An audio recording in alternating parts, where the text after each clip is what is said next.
Eh bien salut tout le monde, c'est OM Manga Animation, j'espère que vous allez bien. De mon côté ça va super, donc on se retrouve pour un nouveau format de vidéo. Donc j'avais l'habitude de faire des reviews sur certaines séries de mangas, voire des tomes 1. Et je me suis dit qu'il serait intéressant parfois de faire des réactions à chaud après la lecture d'un tome. Donc j'ai pu lire ces deux tomes ce matin, donc il y a le tome 4 de Hell's Paradise et le tome 1 de Happiness. Donc ces deux tomes que j'ai pu récupérer récemment, tous les deux d'occasion. Hell's Paradise je cherchais édition limitée que je n'ai pas trouvé, que je chercherai plus tard, mais je me suis rabattu sur cette édition pour continuer ma lecture et ne pas prendre trop de retard. Et Happiness, c'est une découverte que j'ai faite. J'avais déjà vu les couvertures qui me tentaient, je connaissais pas trop l'histoire et je suis tombé dessus hier d'occasion dans un magasin cash. Donc je me suis laissé tenter et franchement je suis pas déçu. Donc on va commencer par mon avis sur le tome 4 de Hell's Paradise tout en feuilletant un petit peu les pages.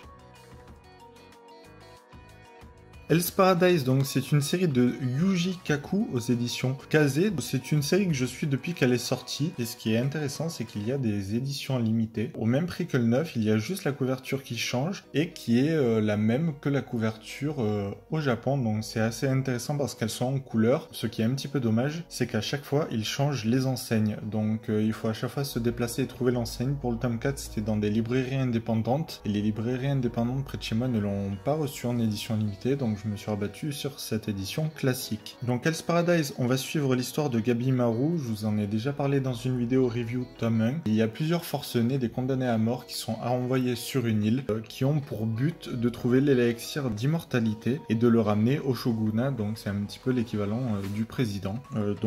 Et s'ils y arrivent, ils pourront être graciés. Donc là l'histoire continue bien, on suit toujours les protagonistes actuels. Ce qui est assez intéressant, c'est qu'on en apprend davantage sur l'île et sur les personnages qui l'entourent ainsi que leurs mystérieux pouvoirs. C'était vraiment un tome qui était assez intéressant parce qu'il y avait quand même pas mal de combats et aussi on en apprenait beaucoup, le scénario a bien avancé, c'était ça qui était assez intéressant. J'ai vraiment hâte de lire le tome 5, le dessin est toujours aussi beau, c'est vraiment un manga coup de cœur. Gabi Maru, on voit qu'il change un petit peu petit à petit dans le tome, ses sentiments évoluent et sa façon de penser également, c'est ça qui est assez plaisant je trouve. Le personnage principal évolue bien, donc voilà, c'est un tome qui m'a vraiment bien plu et dont j'attends beaucoup sur la suite.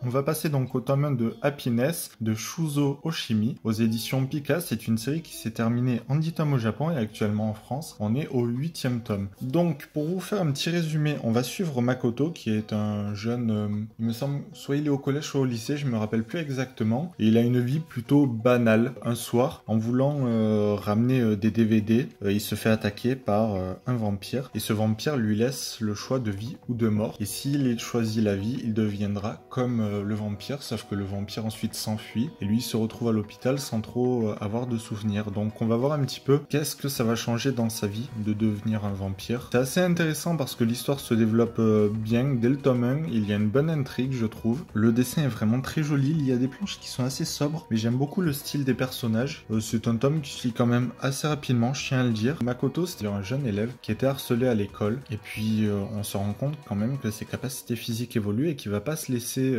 embêté si longtemps. J'attends de voir la suite. En attendant, ça introduit plusieurs personnages dans ce tome 1 et c'est ça qui m'a bien plu, qu'on va pouvoir ensuite voir donc leur évolution et voir qu'est-ce que ça donne. Je pense que le tome annonce une bonne série, en tout cas il a été très bien noté, c'est ce qui m'a fait me décider à le prendre. Happiness aux éditions Pika, il me semble que c'est vendu quand même 7,75€ le tome. En tout cas j'aime beaucoup ce format. Et bien c'était OM Manga Animation, j'espère que ce format assez court vous a plu, je compte vous en faire peut-être où je parlerai de 2-3 mangas, ça peut être soit des séries en cours, soit des nouvelles découvertes. Et je pense que ça peut être intéressant de vous faire des vidéos sur ce format-là. J'espère en tout cas qu'elle vous aura plu. N'hésitez pas à commenter pour me donner votre avis dessus, que ce soit sur les mangas ou sur ce format de vidéo. À vous abonner si ce n'est pas déjà fait pour suivre mes vidéos. Et à mettre un j'aime si la vidéo vous a plu. Et on se dit à la prochaine.